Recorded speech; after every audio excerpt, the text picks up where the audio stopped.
Welcome to We Talk. My name is Lisa Parisi and I'm with We Watch. And today I'm very excited to have our mystery reader for the month of May, Anisha Angella. Say hello to everybody. Hello, everyone. Excited to be here. So for the last 5 months, and I can't believe that it is 5 months already, all of our providers and children have been engaged in our Together We Can program for the year, which is focused on literacy. And every month we pick a book that is kind of associated with the theme. So this month, our book was Zoe Has an Allergy, which is really appropriate because May is Allergy Awareness Month. And for the first time, our mystery reader is actually the author of the book. So it's very exciting for us to have you here with us today. Thank you for joining us. Thank you so much for having me. So Anisha is a registered early childhood educator. She's an ECE coach, as well as an author. So she's got a great background in understanding children and children's literacy and needs. And so it makes you a doubly good mystery reader for the month. And we saw your reading of the book, of your own book, which is amazing. And so we're excited to share that with the children and providers after this call. So Anisha, let me start by asking you what inspired you to write this book? Oh, wow. I think this question, every time I get it, I feel like I don't have enough time to answer it. So many things inspired me. So the first thing I'll say is definitely myself. So I myself am anaphylactic to tree nuts. And I know growing up, it was always so hard to find resources that I could connect with and learn about my allergy. So I always said to myself, I want to have a resource that I can make. The same resource I'm looking for, I can make it. So that was one of the things. And just being able to share my story and share, the process. Zoe goes through the process, her allergies and all of those things as well. And just kind of matching that. And then also the inspiration came from all the wonderful children I've worked with in my whole lifetime as an early childhood educator myself, and just seeing the process that the parents go through to just explain to their little one about having an allergy, explain to their loved ones, when they go to a birthday party and they can't necessarily have that slice of cake and why they can't have that slice of cake, and just having a resource that can be used. So that was probably two of my inspirations for the story. Yeah, I really love that. So you're Zoe. You just Zoe. Renamed the character. Right. I love the journey that Zoe goes through in the book.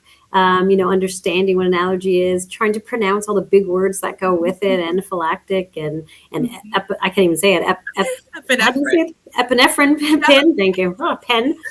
All the things that go with it is a challenge for a kid to understand, and then having other people understand that around them is equally difficult. And so, why do you think it's important to educate even people who don't have allergies, and especially children, about what allergies are? Why is it important? I think one of the things is just I want to bring the initiative to normalize allergies. I think that's one of the things, even with myself being an adult and going into spaces where there's food involved and, having to explain to people that this is what an allergy is. And, I can't necessarily have that peanut butter sandwich. It's just not going to work for me. Just normalizing that process was one of the key things. And I think the other part of it too, which is just so close to my heart, is the fact that children become advocates for their friends. So the more that you teach them about these things, such as like keeping their friends safe, washing your hands after you eat and stuff like that as well, children become natural advocates for other children. And the more advocates we have, is the better it is for the allergy community altogether. Yeah, that's wonderful. I know. I love I forget your friend's name in the book. What's his name again? Carter. Carter, who gave you the brownie, and Zoe says, how could something so good be bad for me? It is kind of heartbreaking, right? But then Carter after learns to wash his hands and stuff. So I think it is a really great way through the book. And hopefully, our providers, through some of the lessons they're teaching this month around allergies, really talking about the reasons and what it does and what does an allergy mean, because I'm sure kids hear it too, right, in the homes, and people have an allergy and what does that mean. So the education piece is big, and I love that you say they become advocates, right? I think kids are great at just kind of absorbing stuff and kind of going with it, right? And then it's just kind of normal, and that's a really a great impact that it can have, and we're hoping that that's going to be the case in some of our homes as they learn a little bit more. I even like how you say, if you're in daycare, there's going to be a poster with your with your face on it and so on. And we have those in our homes, right, for the people, Mhm. the children with allergies in the homes. And so a great thing there that they can recognize in themselves and maybe be special in the homes for a little while. Absolutely, absolutely. There's been so many chances and stories I've heard as well where, eventually as children become advocates, they're also reminding people around them about, other children's allergies. So they'll say like, don't, little Johnny can't eat that because he has an Mm-hmm. allergy. So just seeing that process come from the book has been absolutely amazing. Yeah, yeah. It is true though. My daughter had a little friend who was, gluten. He was celiac, and so he had gluten free. And I was doing party planning for her. She said, "Remember to get gluten free stuff Yes. for Julius." Right. So I said, "Look at that. They do. They remember when you don't." So you're 100% right. You kind of alluded to something earlier that I was thinking about too. In all of our homes and with the Ministry of Education, there's a big one of the foundations is belonging. That idea of belonging to the childcare center or in the childcare home, and all of our providers are really focused on ensuring that everyone feels that sense of belonging. And I always think of things like when they can't have the brownie or they can't have the cupcake. How do providers? Do you have any strategies maybe for our providers on how they can keep the children with allergies safe, but also have them feel that sense of belonging? Yes, yes. And I love that you brought that up as well, because it's all about inclusivity, right? Where you Mm-hmm. think about all of the children within your center and all of the children within your home and how you can make sure that the environment is really inclusive. And I love that we're having the conversation about children with allergies.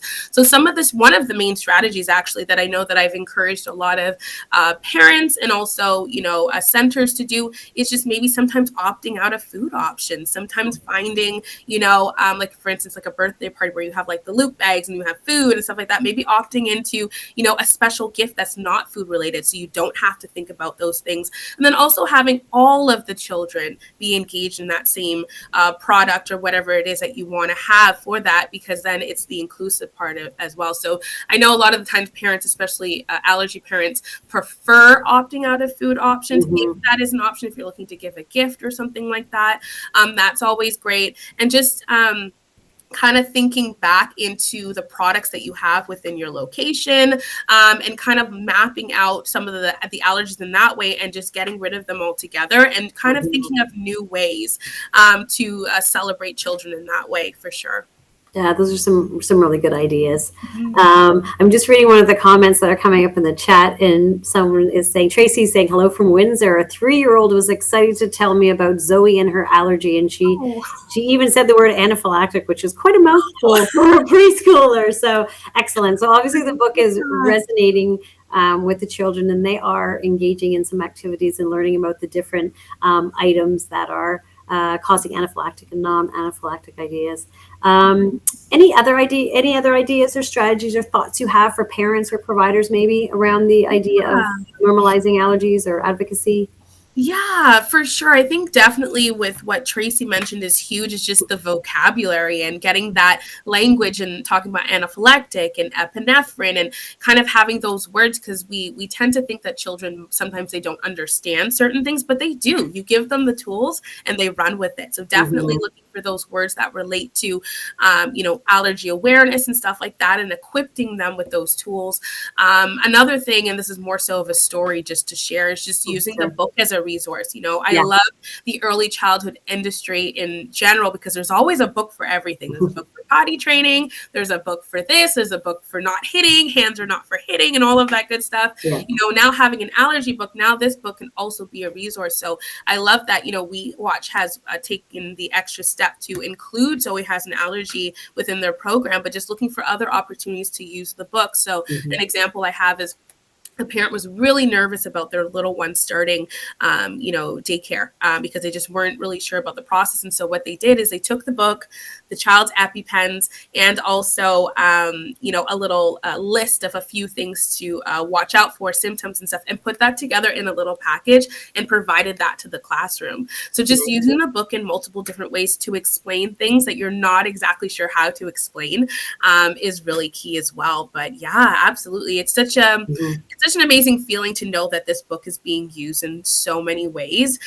to support the allergy community and just building confidence in children as well. I think another thing I'd love to point out is even myself as an adult, I'm not a child anymore, but just having the confidence to go to a restaurant and saying, hey, I have an allergy. Remember, that came from, advocating for yourself. So also, promoting advocacy for children for in themselves when they have allergies, sorry, and having the confidence to speak up for themselves. And that's why I was really adamant when designing Zoe. You'll see by the time you get to the end of the book, she's telling the waiter herself right. that she has a peanut allergy, and just building the confidence in children is also key.